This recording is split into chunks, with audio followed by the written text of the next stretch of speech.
Hey everybody, today is Halloween, October 31st, 2023. Happy Halloween, everyone. I'm Gene, and I know today is Tuesday. Uh, Radiation therapy kind of has been zapping my energy level lately, so that's why there was no Monday show. But I'm back today, have a lot more energy, and here we go. So before we get started, please hit that subscribe button. We're really trying to grow our channel. We're almost at 100 subscribers. Help us get there.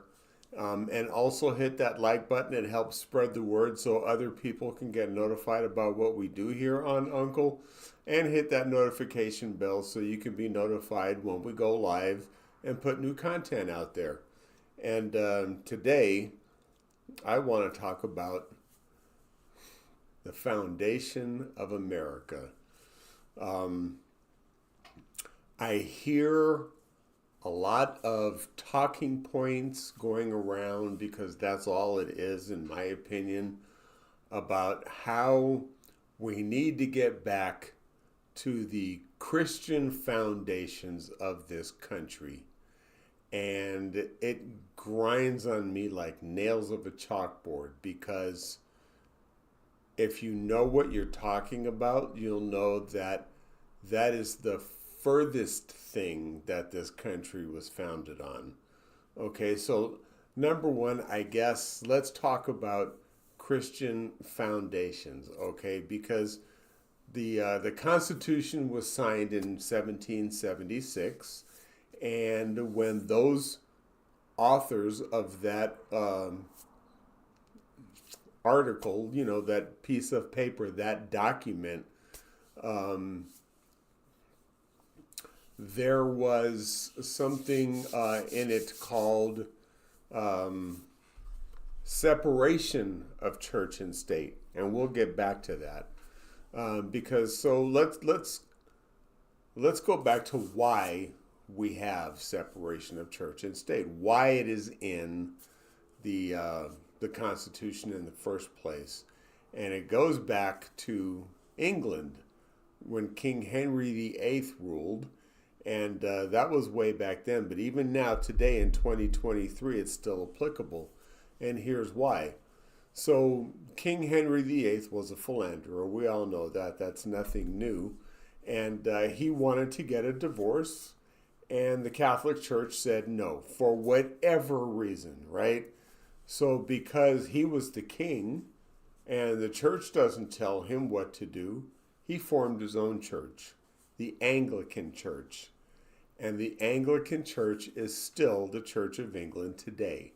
So uh, under the Anglican Church, if the king wanted to get a divorce, he could do whatever he wanted because it was the king and it was his church.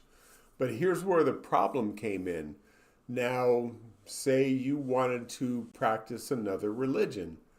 That was fine, but your tax dollars went to support the King's Church, the Anglican Church. And that policy is still in place today. And when the colonists, the people who left England, were trying to get away from that because it was, in their mind, religious persecution because they had no say where their tax dollars went.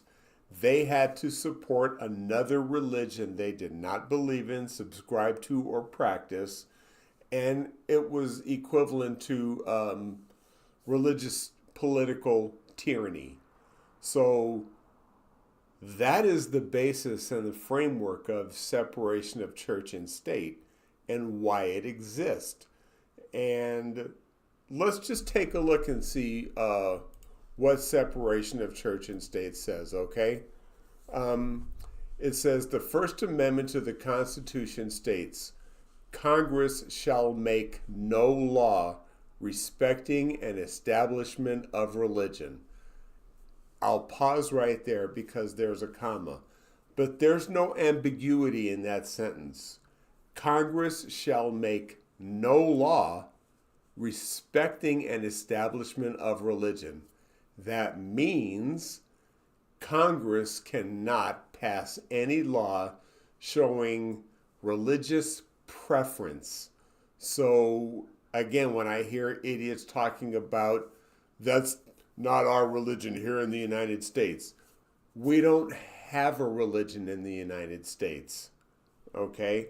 And to go on, that not only shall they make no law respecting an establishment of religion, they also cannot prohibit the free exercise thereof. So there are lots of religions in the world. In the United States, you are free. We have freedoms. And we have freedom of religion, which means you have the freedom to practice Hinduism, Buddhism, Muslim,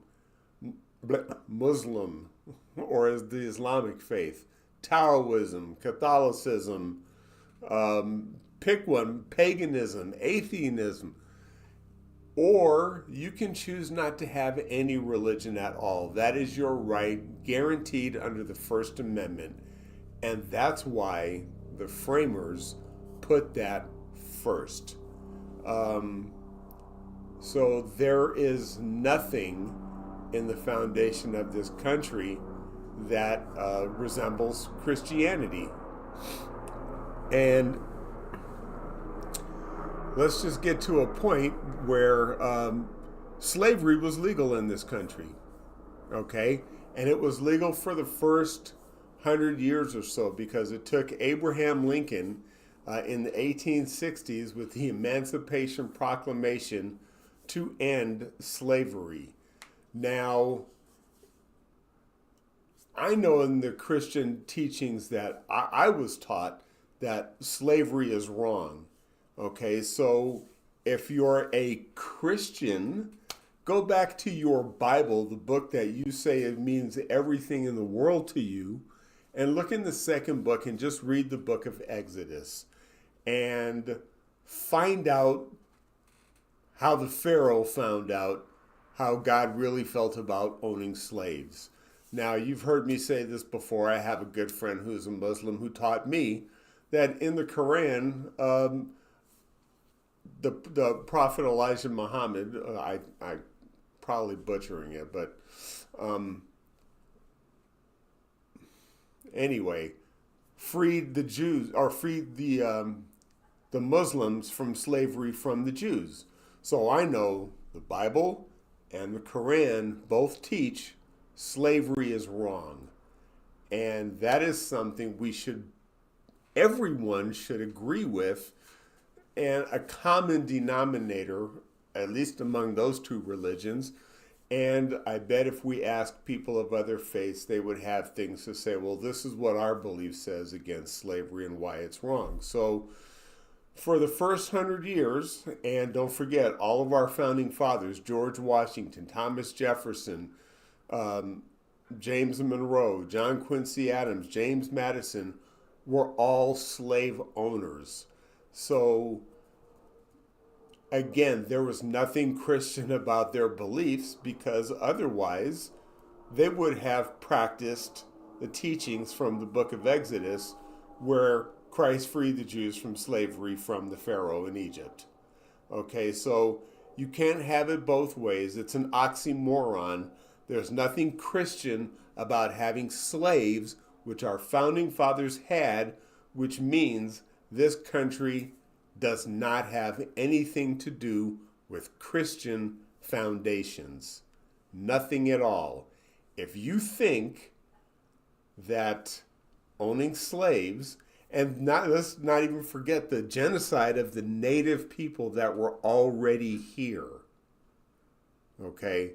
So if slavery and genocide is your definition of practicing Christianity, we have two totally different definitions.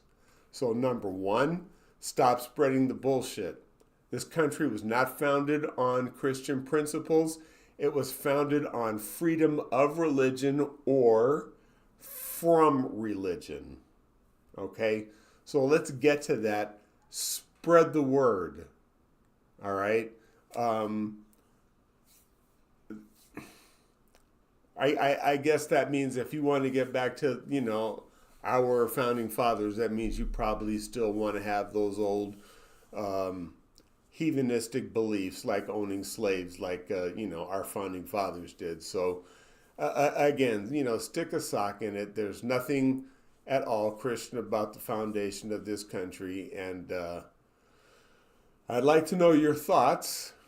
Okay. You justify to me how genocide and slavery justifies Christian foundations in this country. I don't think you can, but try. Leave comments in the section below. All right. Anyway, that's all I have for today. Wake up. Don't believe the feel good talking points that are going out there. Use your common sense.